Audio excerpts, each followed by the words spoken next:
Hi, and welcome to the Offcut Podcast, where Olof and I talk about craft businesses, social media, and making a living from what you create. Today, we have a conversation with Mitch, a London-based furniture maker who is currently blowing up on Instagram for his awesome chair designs and super satisfying build process videos. We talk about his story and his approach to learning and making things. Mitch is also part of our coaching community, where we help makers earn a living from their craft. If you're interested in the course and community we offer, follow our Instagram at oddformula. Please also check out Mitch's Instagram and website. All the relevant links will be in the description down below. Okay, thanks, and enjoy this episode.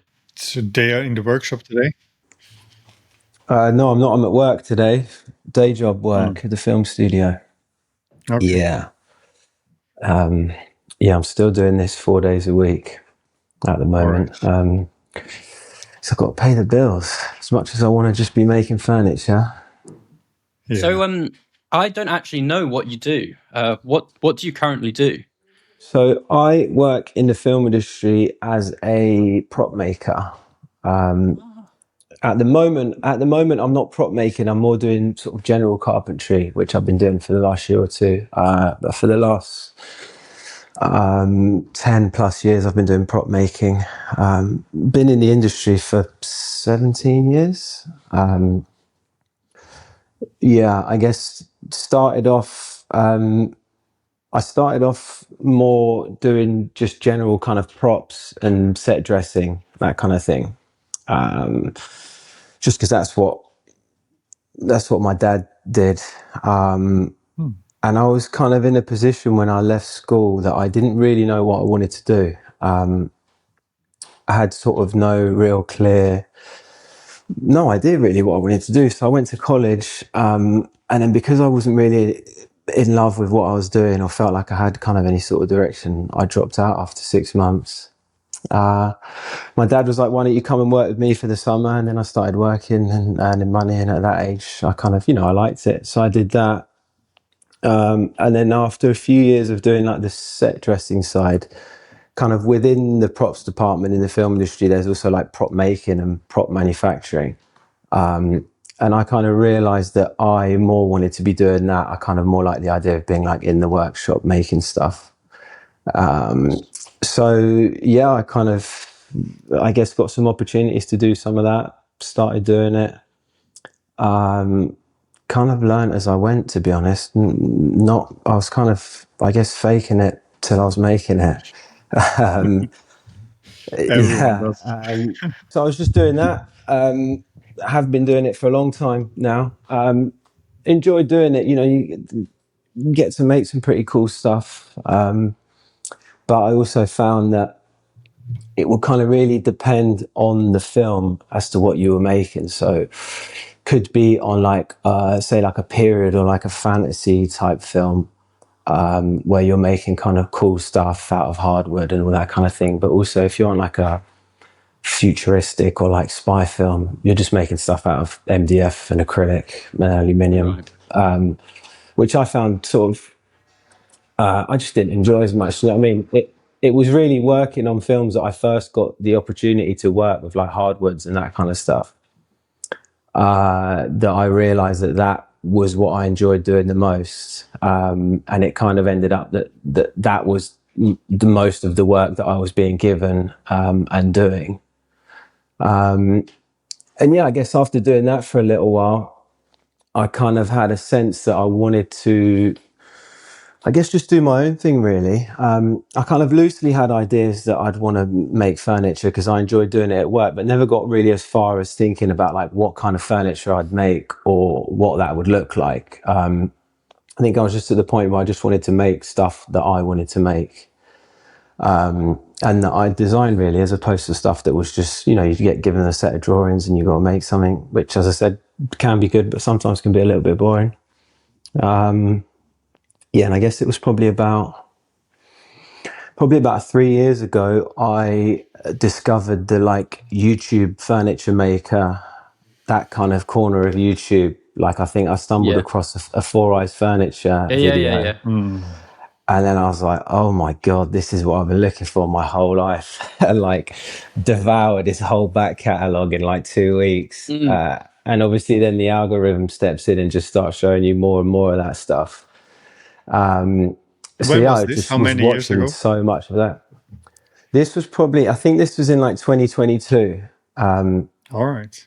Yeah. So that was when I got really like, that was when I kind of really started watching people make furniture like that. And it was also what kind of gave me the sense, like seeing other people doing it, and a lot of people on YouTube are like doing it out of their garage and that kind of thing. And I was like, I think I could do that. So I think looking at that, I guess it kind of made the whole thing seem more like seeing other people do it. Yeah, like I said, it kind of made me realize, like, I think, I'll be able to do that. So then I just kept watching stuff, built like a couple of little things, like some little tables and stuff that I designed myself. And then also, I don't know if you know, Chris from 4i sells the like courses. Yeah. So I made a couple of the lounge chairs that I think Sean Boyd, who's another YouTuber, designed, but they sell them as a course. Made a couple of them for my in-laws, just on the side while I was working. And that was kind of it from there. I was like, this is what I need to be doing. So yeah, I guess that's what kind of got me there, into really kind of wanting to try and make it something that I do full time. Nice. So all your woodworking skills come from basically on the job learning through the problem. Making it up as I was going along, like picking up like a Festool router that was in the workshop and being like, how do I work this thing? Because also I didn't want to like, I guess it's that thing, I didn't want to like ask people because I didn't want to look like I didn't know what I was doing. Yeah. So I'd be like in the corner on YouTube, like, how do I use a router? And just like figuring it out as I went along. I guess I managed to get away with it enough. I feel like a lot of it came pretty easy to me. I mean, obviously I made loads of mistakes. There's stuff I look back at now and I'm like, what was I doing? But I mean, the end product sort of came out all right. Obviously you pick up little tricks and stuff along the way from other people you work with, but no like specific kind of training or anything like that. Yeah. Cool. So you started watching those YouTube videos 2022 and like your skills is so far away. The latest, or I'm not sure if it's the latest, but the lounge chair you made with those handrails kind of curved and stuff, it's really looks super advanced and hard to make. Thank you. It's been a fast journey for you. Yeah, that was my most recent thing. I guess, I mean, it was one of those things I'd never even, not that I'd never thought of making stuff like that. I'd seen like the more kind of sculpted type of furniture and always thought it looks cool, but I've always found like sculpting and like the element of like, once you go into like more 3D, obviously furniture is 3D, but not just flat surfaces, if you know what I mean. I've always just thought of that as like a whole other world that is a lot more complicated. And I mean, the client that reached out to me and wanted that kind of thing, obviously I said yes to it. And I started trying to draw it on Fusion 360. And I just could not. Like, I've got like basic knowledge of Fusion 360. I think I probably use it in the way that like a 90-year-old uses an iPhone. Like it can do so much and they use it for like a tiny little bit of it. People design like full on like crazy stuff on there. So then, I realized that I was like, couldn't really draw what I wanted to draw on there. So I just made like a little 3rd scale model and then like a 1/2 scale model and then just went up to like a bigger prototype because it was just a lot. I mean, the hardest bit was figuring out the like transition between the armrest and the back leg and the backrest kind of where all that connects in. So I just made models out of MDF offcuts and stuff and then just kept chopping away at it until I figured it out. And then once I was happy with it, I went for the real deal. How long, I guess. How many hours did it take you? Do you know? Do you keep track? I was keeping track. Obviously, it's difficult because when you're filming it, it takes so much longer. So this one?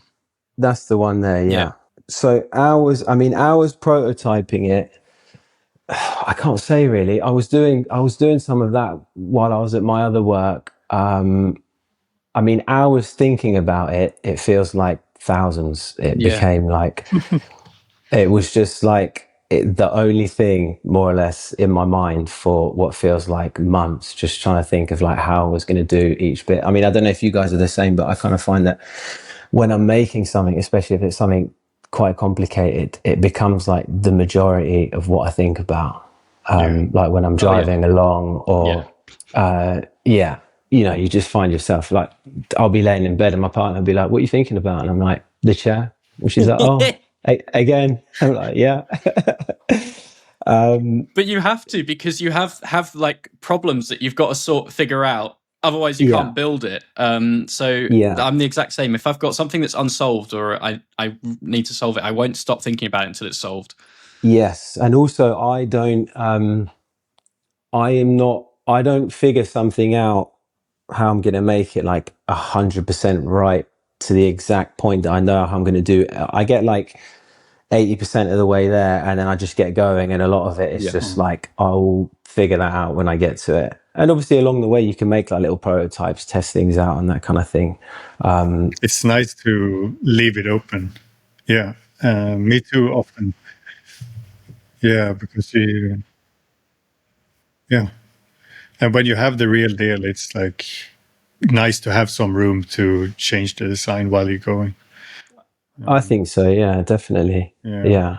Also helps with procrastination, because you can spend like so long trying to figure out literally every point of it that you don't even get started. Yes. And sometimes you have to get started in order to solve the problem. Totally. Yeah, I know that when I worked in film, there's a couple of times when I got handed a set of drawings and I spent like a whole day looking at it and I'd be like, oh my God, how am I going to do this? Like, I don't even know where to start. But I think it's just a kind of, I think it's a case of just, if you can start checking off like the more basic elements, you know, like the rough size, carcass, like whatever it is, I think that definitely helps just mentally to kind of feel like you've kind of started and you're making some progress. And then once you're doing that, the rest of my waking hours, I can think of all the finer details, and how I'm going to do them. And yeah, I guess you just build off of kind of where you're already at with it. So do you also do the upholstery? I don't know. So I make the cushions. So like for that one, that's actually like a ply, 12mm ply panel. And then I cut the foam and stick that on there and kind of shape it how I want it. And then I take it to an upholsterer. I figure that just to get it so that it kind of fits perfectly on there, if you know what I mean. Yeah. Or like a chair that I made before, one that's got like a curved backrest cushion. Yeah. That was like a case of making like a bent lamination, like out of 3mm MDF, making a panel for that. And then, just spray glue the foam on there. And I've been using these little clips from a company called Fast Mount. That's it, yeah. I find with the cushions, I just like to, like I said, just to cut it all to size, shape, make sure it fits, and just account for like whatever thickness of the kind of wadding in the fabric and that. And then I just take it to an upholsterer who I found that does a real nice job of it. Yeah, look awesome. I really like I like the combination between like the hardwood and then having what type of fabric is it? I've got a sofa that's got that type of fabric on. Boucle, I believe it's called. That's it, yeah. Very nice. Yeah, it's nice. I feel like it offsets kind of because the wood's quite like, you know, smooth and that, and I feel like that's kind of got a bit more texture. I've sampled like, because I always get loads of samples when I'm doing it, and I find that they're like the smoother, like even you can get some really nice like kind of velvety, quite smooth fabrics. But I find that although it's different, it's almost a bit too close to the wood. I feel like it's good to have like the contrast, if you know what I mean. It looks comfy. That's what it looks. Yeah. I mean, it is. Obviously, I would say that, but it is, yeah. What's the most important thing when you design a chair? Is it the design or the comfort or? So I think it's one of those things where obviously there's the whole balance between like form and function. I think I tend to just think first of like how it's going to look or how I want it to look. And then kind of work back from that to what it's actually going to be like to sit in, if you know what I mean. So yeah, I'll usually just think about how it's going to look and just kind of sketch it out roughly on paper. I do a little bit. I mean, if I'm doing something for a client, obviously you've kind of got to do like a 3D render on something like Fusion and that. But a lot of stuff I just go from a sketch. I like making like full-size prototypes, especially for a chair, because even if it's just like a basic, like for that chair, it was just like 2 flat bits of MDF as the sides, and then you make the seat, and then just play around with the angles, sit in it. Also, I'm quite tall, and my partner is quite short, so I'll usually take the prototype home, and we kind of find like if I sit comfortably in it and she also fits comfortably in it, then I feel like that gives us a good range of like the average person. There's also a book called Human Dimension and Interior Space, which is like really handy to have as kind of like a bit of a reference for like seat angles and you know, heights and things like that. But I've also found that I do veer away from it a little bit. I found I like to make backrests a little bit more of a steeper angle, like a little bit more laid back than they recommend. But it's definitely a good starting point. But yeah, I guess to answer your question, Olof, I think I mainly start with how it's going to look and then try and work out within that how I can make it so that it's like comfortable to sit in. What do you think is the hardest part of the process? Of any process or of making a chair? A chair. A chair. I guess it depends on the chair. I think with a chair, the hardest part, I think, is just figuring it out. Like I was saying, like the proportions, making it so that it's actually going to be comfortable to sit in. I think it depends on the design. Like with like the Maze chair, the one that you were just looking at, the ash one. I feel like once I had that figured out and I'd prototyped it, when it came to making it, I was just sort of cruising. It was just a case of making it as the prototype was. And that wasn't too bad. The last one that I made, the more sculpted elements, I mean, the hardest part of that was all the sculpting. And I think as I make more of them, I'll probably get quicker, but just, it's one of those things where I'm just like, you know, with like the back of the backrest, just, I guess I'm sort of going a little bit at a time, but also terrified that I'm going to take like too much off and it's not going to look right. So I think that I was just constantly in fear that I was going to over sculpt it or take too much off. That was definitely the hardest part of that one. Yeah, You I mean, the definitely nailed backrest. it. Thank you. Yeah. I appreciate that. So what Yeah, it was took a your little while. approach with learning like sculpting as a whole? Because I guess it's very different to shaping with like a router. Yeah, some of it is shaped with a router. Yeah, I was actually, I'm going to do a post on my Instagram actually and just show, because it's like there's like nearly 50 templates and jigs and stuff for it. And just to show a little bit of the process, because I've had quite a lot of people ask me about it, and I think it probably could be something that's quite interesting and just like good to share. Yeah, so I guess I mean, it was mainly like when I was making the prototype out of MDF, I was just going at it with an angle grinder with like one of the flapper sanding discs and just kind of carving away at it with that and a Dremel, you know, the little like rotary tool. Yeah. And then, I mean, that was kind of the same thing with this chair, just get like the rough shape, then did some of the like really rough shaping with the grinder. And then after that, I was using a Travisher. I don't know if people use them for like seats on Windsor chairs. I mean, I'd never used one before. I just bought one and just started going at the backrest with it for like the inside curve. And then I was using like rasps, like a little kind of round rasp and a half round, and then a lot of spoke shaving. I guess I've done like a little bit of stuff like that on films, but never with hardwood.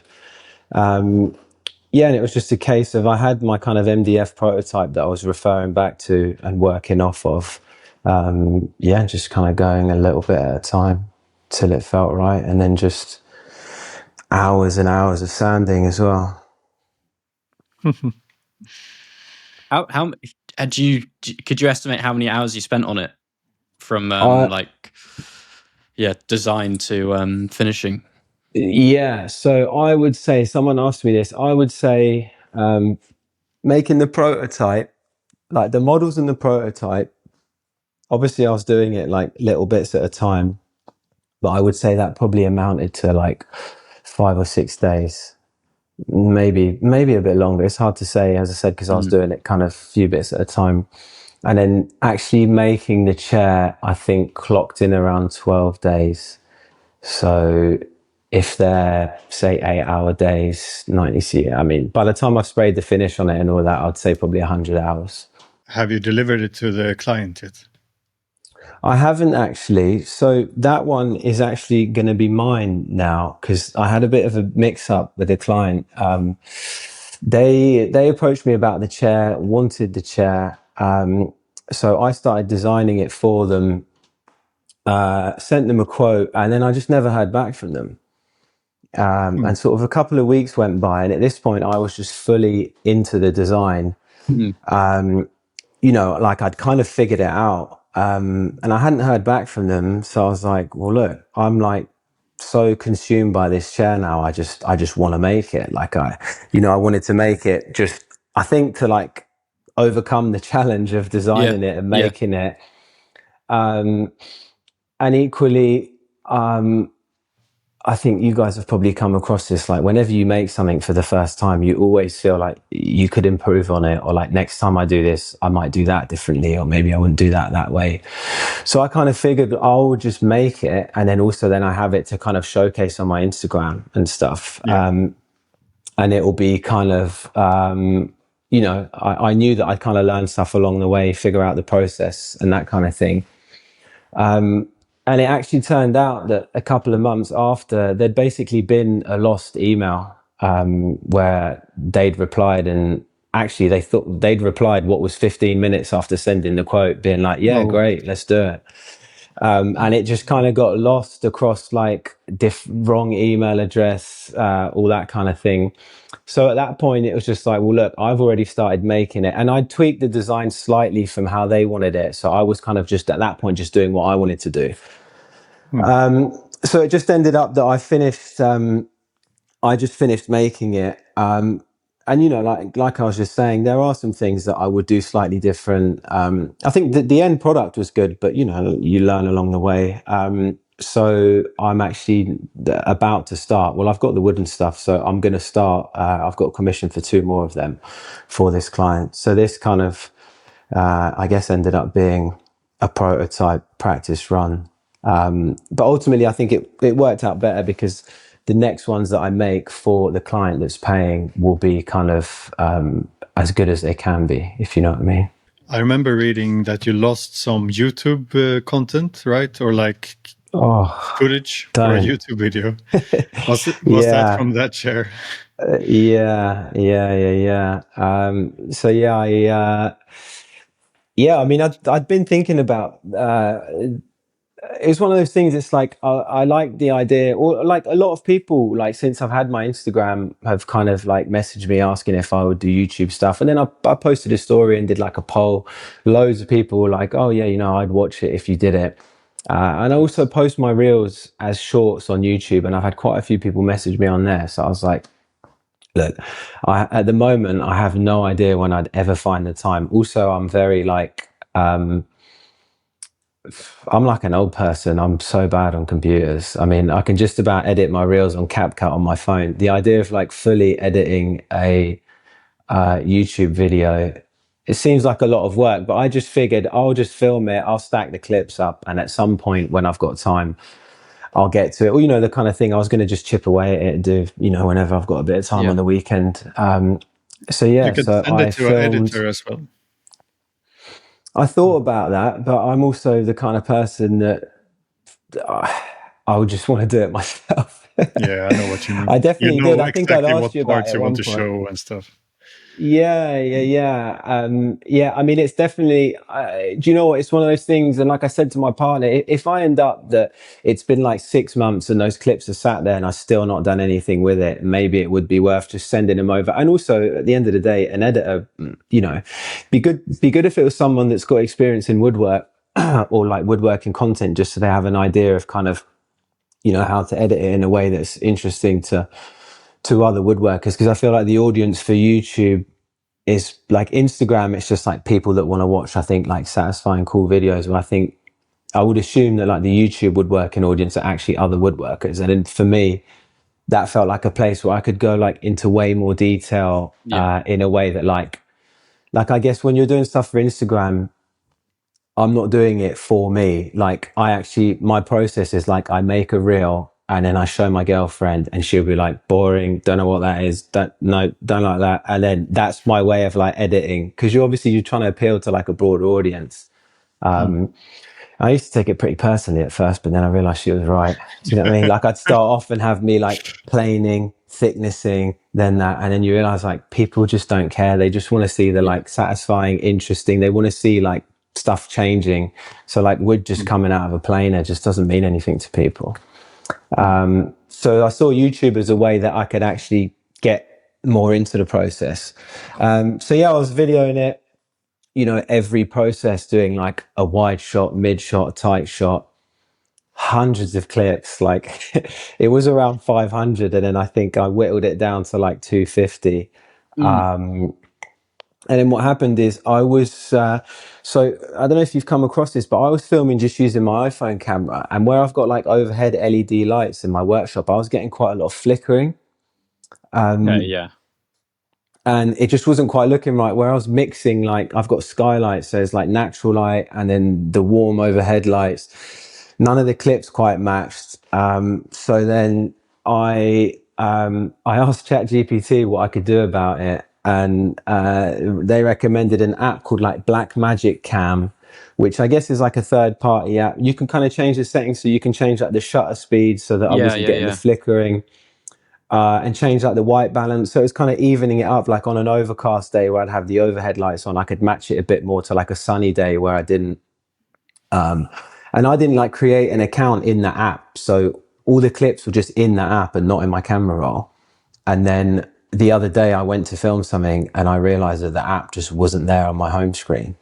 And I guess I deleted it by accident. I'm also one of these people that like, I'm constantly pocket dialing people because I never lock my phone when I put it in my pocket. So I actually think I deleted. Yeah, I have a reputation as a pocket caller. I actually think I just accidentally deleted the app off my phone, like an idiot, honestly. No. So I deleted the app, and then I just had this moment, you know, when like a cold sweat comes over you, and then I re-downloaded it. And it was just all gone. And there's, I mean, to my knowledge, there's no way of getting it back. I'm going to make the chairs again so I can film it again. Yeah. But I think the idea was like, I'll film this one. And when I'm making the chairs for like a paying client, I don't have to film it. I can just crack on and just work. Right. And that way also, I wanted to do that without filming and kind of time myself so I could get a real idea of like how long it's actually taken me without all the added time of filming. But you're getting into YouTube. You want to? Yeah, I think I'd like to. As I said, it's one of those things. I know you guys have recently started doing a bit more YouTube stuff. It feels like a whole other area that's going to involve a lot of learning and time. Like obviously, it just takes so much time. So yeah, I guess I feel like I've consumed so many hours of that content, and I still do. Like I watch it every day. That I feel like I don't know. I feel like maybe I've got something to offer to that space and put some of my own work out there, and maybe people might enjoy watching it. Definitely, cool. Definitely, yeah. I found I was very much the same. It was on my mind, like I wanted to do it, and I found that I pretty much had to just reprioritize to focusing on YouTube rather than short form, and then the short form sort of comes as a result of me making longer videos. But yeah, it just takes time, doesn't it? Yeah, that's the thing, isn't it? Yeah, because I noticed, did you say you had a break from short form? Was that so that you could concentrate on Yeah, 100. I literally had to stop posting for, I think I stopped for like 2 weeks. Right. And I really just focused on trying to get one video out. And then I was like, once I can do one, I can surely do another. And now it's been like 4 weeks since the last one, but I'm still working on it. And I found that I've still been able to make short form content, even though I'm prioritizing long form now. Whereas when I was prioritizing short form, it was like, okay, what's tomorrow's video going to be? And then I just have no sort of headspace to think about the bigger picture of making YouTube. Yeah, I guess there's probably a lot to be said for just getting the first one done, getting it out there. And then I guess you see some feedback, some subscribers, and it kind of encourages you to do more. Yeah, you get into that positive feedback loop, and it's like a proof of concept. You're like, okay, I can do it. Totally. What do you do, Olof? Do you do yours just in between in your spare time, or do you dedicate specific blocked out time to it? I mean, I try to sit down and focus on it for a longer period so I don't switch too much, but I'm not always consistent. So right now I'm editing a new YouTube video, and I filmed that one mostly horizontal and in 4K, so I got room to zoom in so I don't have to flip the camera. I've flipped the camera when it's important shot, so I make sure I capture a really nice photo vertical of that one. When you do YouTube, you get short form content in it for sure. But if you only focus on short form, it's harder to make it into a full YouTube video. So yeah, totally. I think I was doing what you said. At first, I started like shooting some horizontal, some vertical, and then I realized if you just do the horizontal, like if it's a wide enough shot, you can kind of crop out because most of the action usually is in the middle, and then just use that for short form to save having to film everything twice. It's such like a mental barrier for me. I know, Olof, you switch between them sometimes, but for me it was such a mental barrier to having to choose: do I want to shoot landscape or do I want to shoot portrait? And now it's I basically shoot everything landscape unless it's like specifically for Instagram, then I'll flip it. Yeah, do you use a camera, don't you? A proper camera. Yeah. And yours is mostly iPhone, isn't it, Olof? Sorry, what? I was saying, are you mostly iPhone?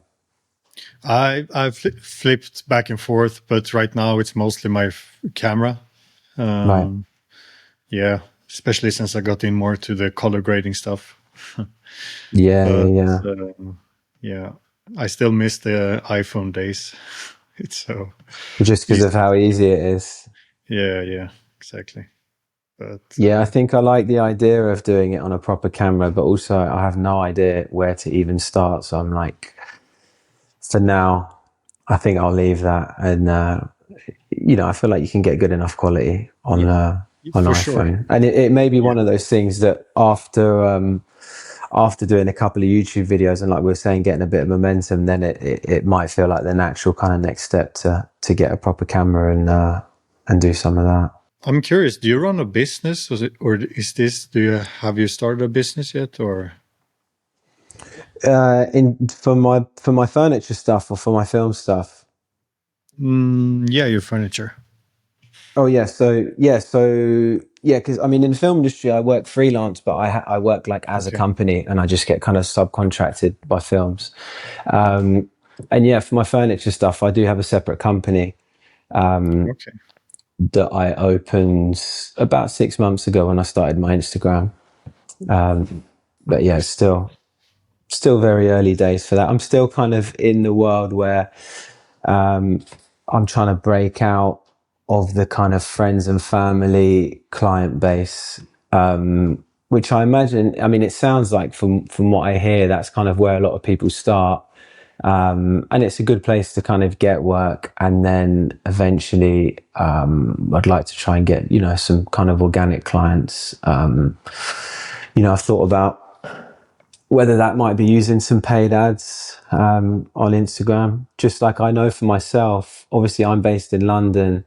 I would like to think that a lot of my potential clients would probably be not necessarily from London, but definitely in the UK and that kind of area. And then when I look at like my audience on Instagram, it's like 1% is from London. So I think it might be helpful to do some advertising. From what I understand, I've not really got into it that much, but you can kind of target what areas it goes out to and that. So I'm hoping maybe that might be a way of getting some more clients. And I think, at the moment doing what I'm doing, I've got enough work to keep me going alongside the work I'm already doing, but I'd like to get to a stage where one kind of takes over the other and I can slowly kind of phase out the film stuff and go full time. Do you have like a goal in mind when you want to go full time? In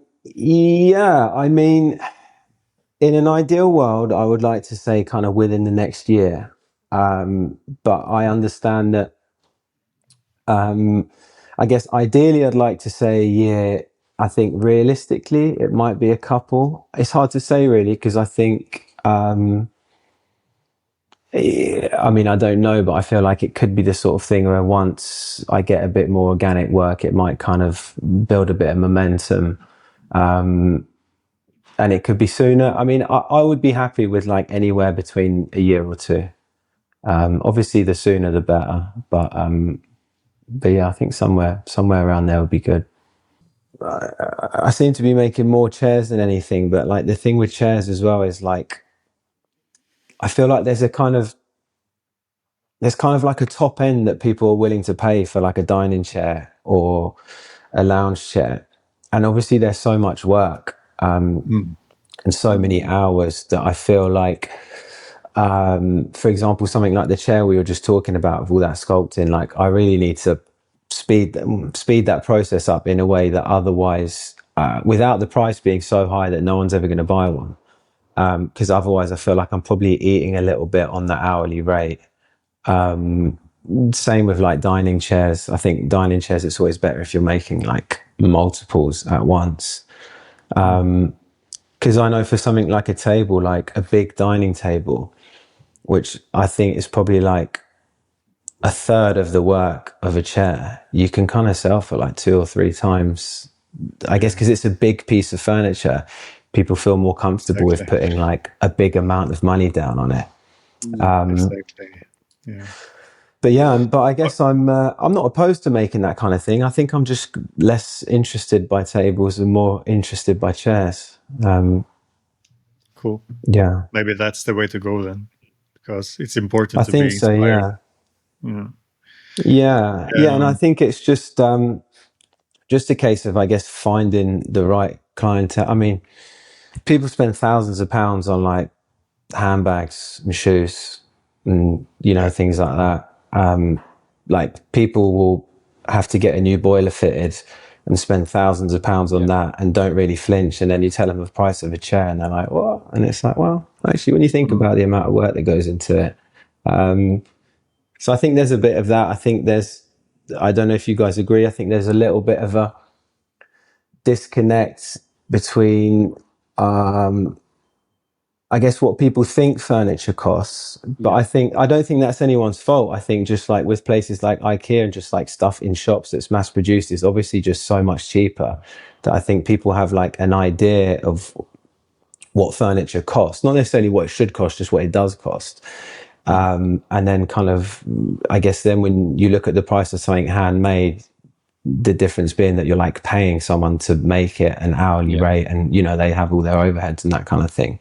I guess it's just finding the right clientele. I also think when I'm thinking about pricing things, like one thing I've learned from Olof since being on the course is like, you can't undercharge for your work. Like I'm sort of not interested in making stuff cheaper and having to make more of it so that I'm then in a world where I'm like swamped churning stuff out. I'd much rather make less stuff and charge more in a way that's fair. It's charging. I'm not overcharging. I'm charging like fair what's for me. And then just kind of, I feel like then it's a fair relationship between the client and the maker and everyone's a winner. And there are people out there who wants to pay as well. Totally. So there's no reason to undersell yourself. Yeah, no, I totally agree. It's just finding the right people. Yeah. And at the end of the day, you want it to work. So you've got to charge what is going to make it work. You can't just keep undercharging, because if you do that, eventually you'll have to stop, because you'll either be burnt out or you're not making what you need to make to continue. Yeah, exactly. One thing for me that's helped, which it depends, if you really want to get into the content thing, one thing for me that's helped is actually having, like, I've diversified in a way. When I first started 2 years ago, I was just making furniture, but now I've got into content.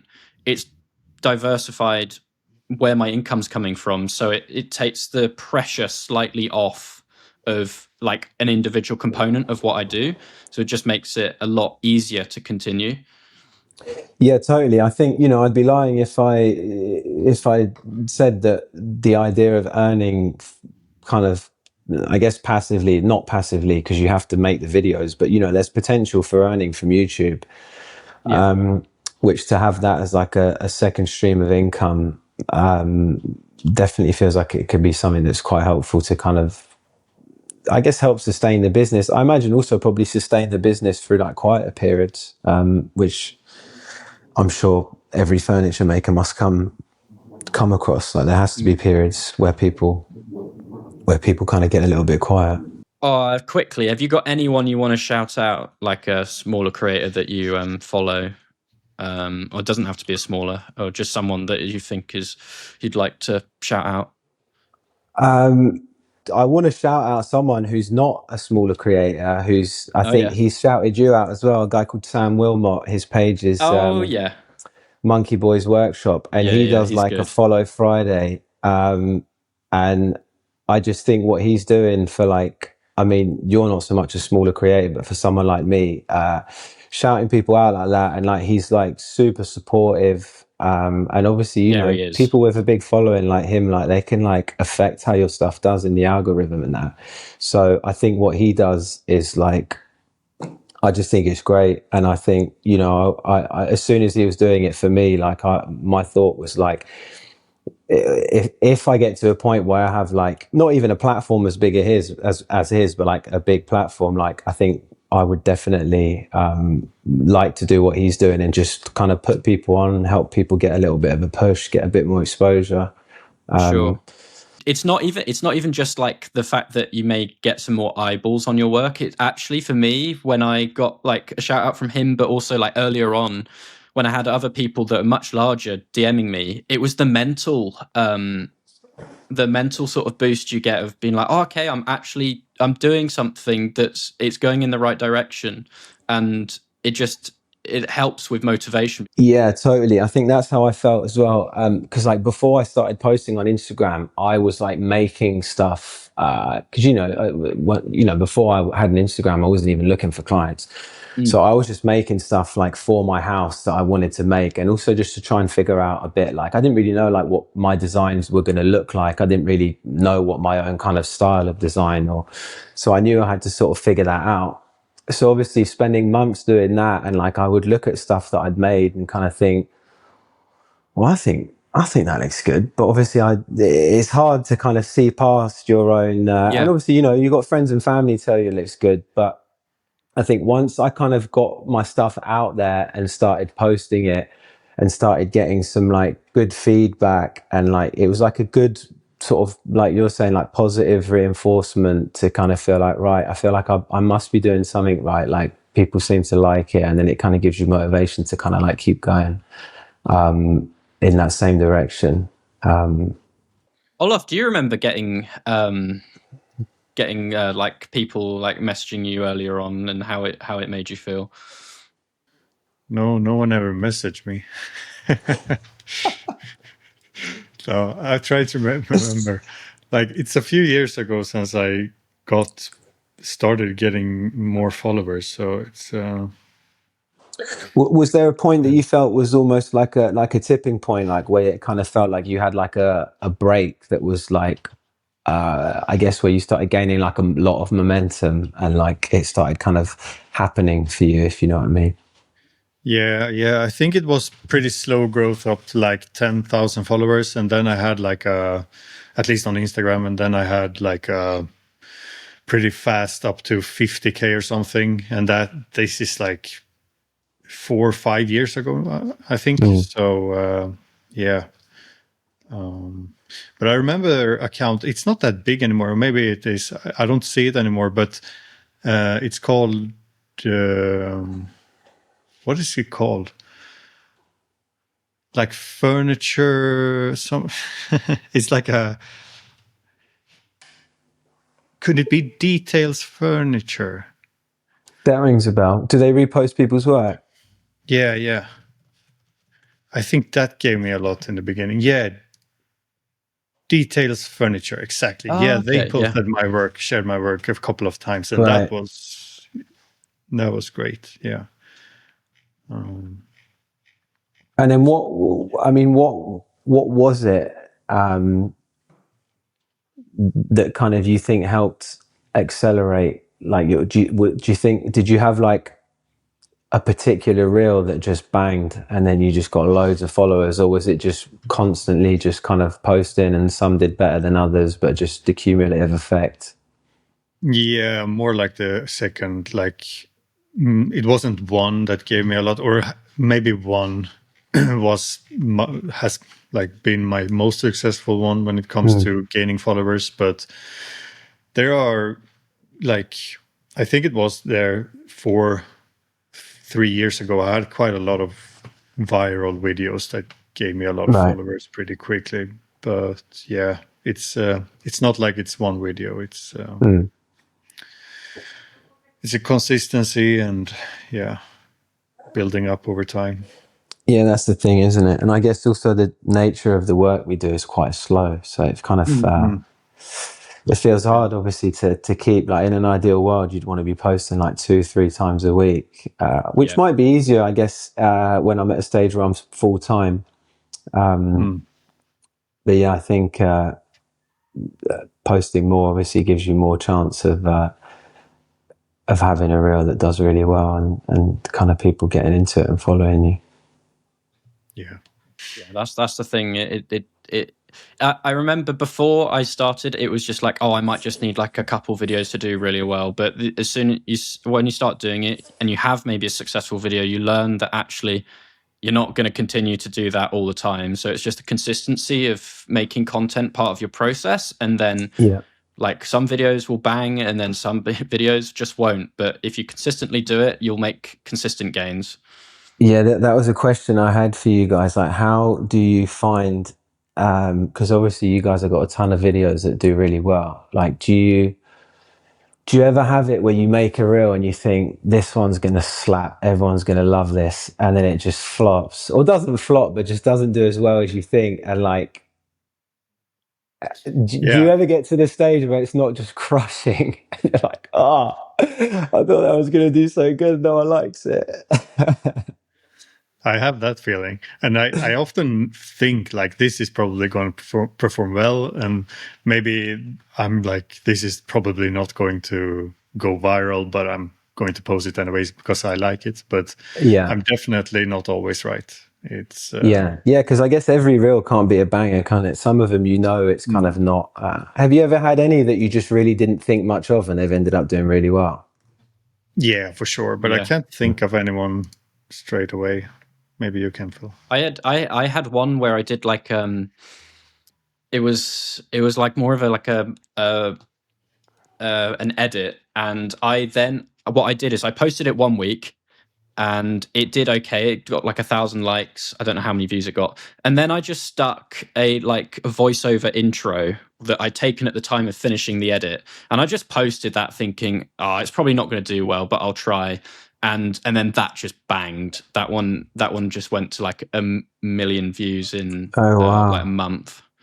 Yeah, it's crazy how one little tweak can make such a difference, can't it? For me, I'm like at the point where I'm a bit numb to it, because I've sort of embraced the fact that I've just got to keep putting stuff out. So when it does pop off, I'm just like, oh, that's a nice surprise. Yeah. Because you can spend a lot of time trying to overanalyze like why this video didn't do well and why it did, and yes, you can get benefits from that, but sometimes it wasn't your day. Sometimes it wasn't your day. Yeah, the algorithm gods were not on your side. Yeah. I think that's probably definitely. I think with more frequent posting, probably easier to if one doesn't do well, to just be like, oh, well, you know, on to the next one. Whereas I think for me, where I'm posting a lot less frequently, I think I kind of, you're kind of more banking on everyone to do well. But obviously they all can't do well. So when they don't, it's tough to not be like, yeah. But I don't think I've seen someone having so much engagement that you have and still haven't posted much, because you haven't posted that many videos, but you still have seen great results. Yeah. Thanks. Yeah, I feel. And if you stick to your format because it works, that's another way of sort of like banking on it doing better. Is you found a format and a style that works with your furniture. Stick to it. That's what everyone does on social media. They find something that works and they'll stick to it because it's more of a guarantee. Yeah, that's interesting. I was actually going to ask you guys about that, because I was in a world where I was like, I've definitely got certain videos that have done better than others. Do I like double down on that in a way that like they do well and maybe people that follow me kind of expect that from me, so they'll continue to do well? Or should I be trying to switch it up and do different stuff? Or maybe just, I mean, the place I've landed is I'll probably just do a mix of the two. Yeah, that's what. Because I kind of don't want to get stuck doing one thing, want to experiment a little bit. But then there is also that thing of like, it's much easier to feel like you're not so much playing it safe, but you feel like this usually does well, so I'll stick to that. But then maybe that can kind of work against, I guess, kind of growing a bit. It's a good balance. For sure. You want to be experimenting, but you also want to be taking advantage of the fact that you have a format that works. Yeah. All right. Thank you, Mitch, for joining. It's been a pleasure talking to you. Thank you for having me, guys. I've really enjoyed it. It's been great.